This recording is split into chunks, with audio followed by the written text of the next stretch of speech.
What's going on, guys? Welcome back to WWE Network and Show, where I, Graham G.S. and Matthews, break down all the original content you watch on the WWE Network and on Peacock. And today we're talking the September 2nd, 2023 edition of the SmackDown LowDown before Payback tonight. It's not often I can watch the pay-per-view, or rather watch SmackDown LowDown before the pay-per-view later on that night, because they put out these shows at like noon Eastern, the pay-per-view's at night, but typically I'm either at the show or I just don't have a chance to watch it before the pay-per-view. That is not the case today. I was able to watch it and hopefully able to put it up before the show tonight, so that is solved for this weekend anyway. It's Matt Camp and Megan Moran opening up the episode, replaying the opening segment with John Cena coming out, addressing the audience, being interrupted by Jimmy Uso, laying him out with an attitude adjustment. You get the gist if you watch the show on Friday.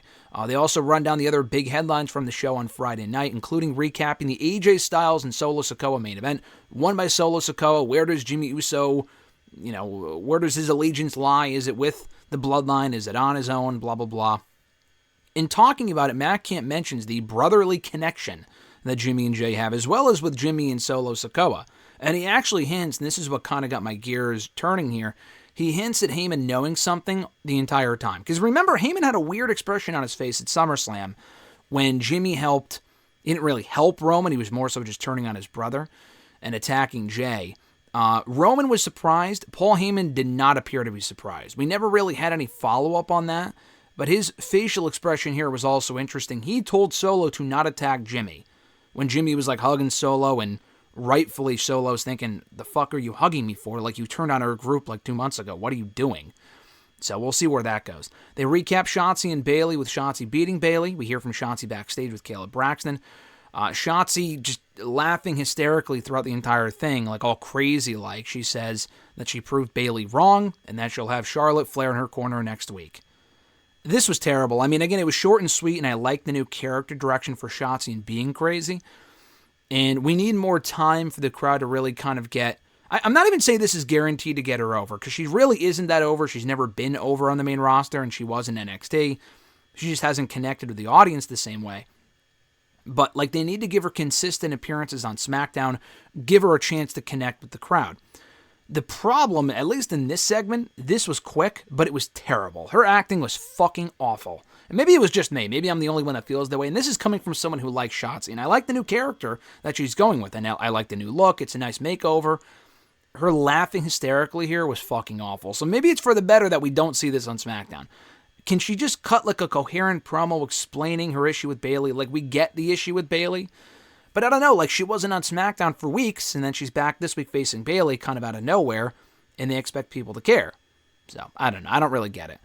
But they are doing the match next week. They hype up the tag team match for next week and preview it in the studio. It's going to be Shotzi and Charlotte against Damage Control's Bayley and Io Sky.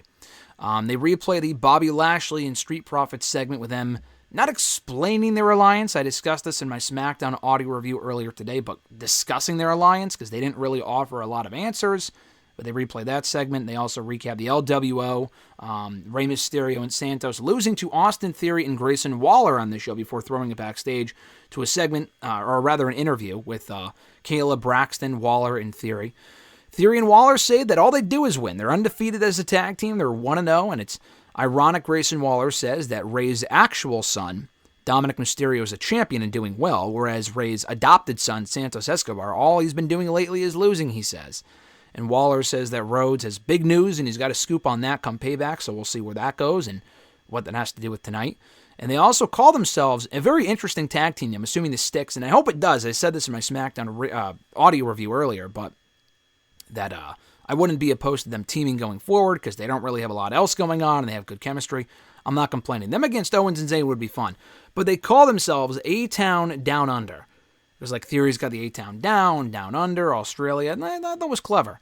So in the studio, they hype up Grayson Waller effect with Cody Rhodes for Payback tonight, replay the Owens and Zayn squash over the other LWO members, Cruz del Toro and Joaquin Wilde from SmackDown. We hear from Kevin Owens and Sami Zayn backstage here on the show with Kathy Kelly. This was the best part of the SmackDown Lowdown this week.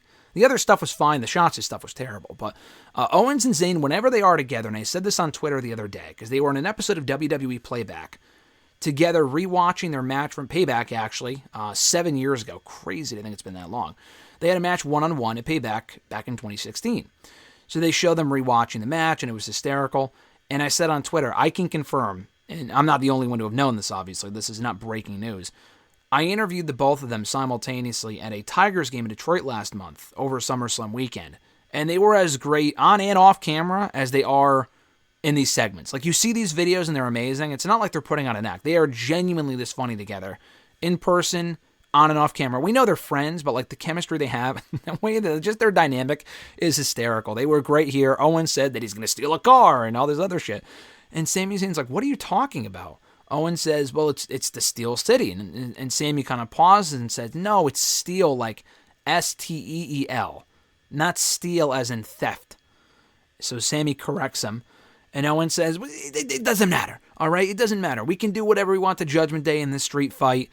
And he kind of goes off, and he asks Kathy a question, and Kathy responds, and she says, well, I think you're going to steal the win on Saturday. And he's like, oh, that's a great way to end it. And he goes around back to get his tag titles that he props up.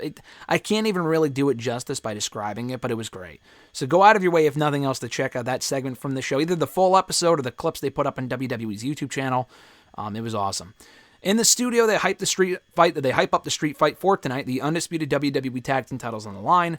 Owens and Zayn against Finn Balor and Damian Priest. Matt Camp does mention Rhea Ripley's ultimatum of sorts, where whatever members of the group do not leave Payback as champions, there will be a problem and they might be booted from the group. So maybe that's a tease that they don't win the tag titles, but then Damian goes on to win the World Heavyweight Championship later on in the night. I don't think that's going to happen.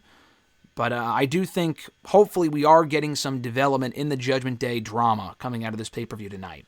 And then to close out the show, they replay the Miz and Knight segment, which I'm glad they did because it was a great segment, and in my opinion, the best part of SmackDown on Friday, and then hype up their match for the pay-per-view. This episode ran around 29 minutes, so I thought they might do what they did on Raw Talk, and I'm glad they didn't because it'd be a waste. They already did it on Monday, like running down the card, and here's what you can expect at Payback.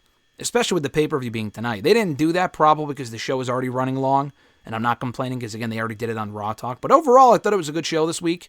Good preview for Payback tonight and focusing on that stuff more so than like the Bloodline stuff, which dominated SmackDown. But this show should be more about hyping Payback for tonight, and I thought they did so effectively. Like I said, though, if nothing else, check out the Owens and Zayn interview with Kathy Kelly on the show.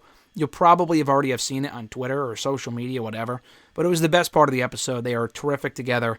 And I hope they're on the show every week, whether it be Raw Talk or SmackDown LowDown. They're hysterical. Thank you guys for checking out my review. I appreciate it. Be sure to like the video, drop a comment, share the video, and subscribe to the channel for more daily content. Have an awesome one. Enjoy Payback tonight. I'm Graham G.S. Matthews, and I'll catch your ass down the road.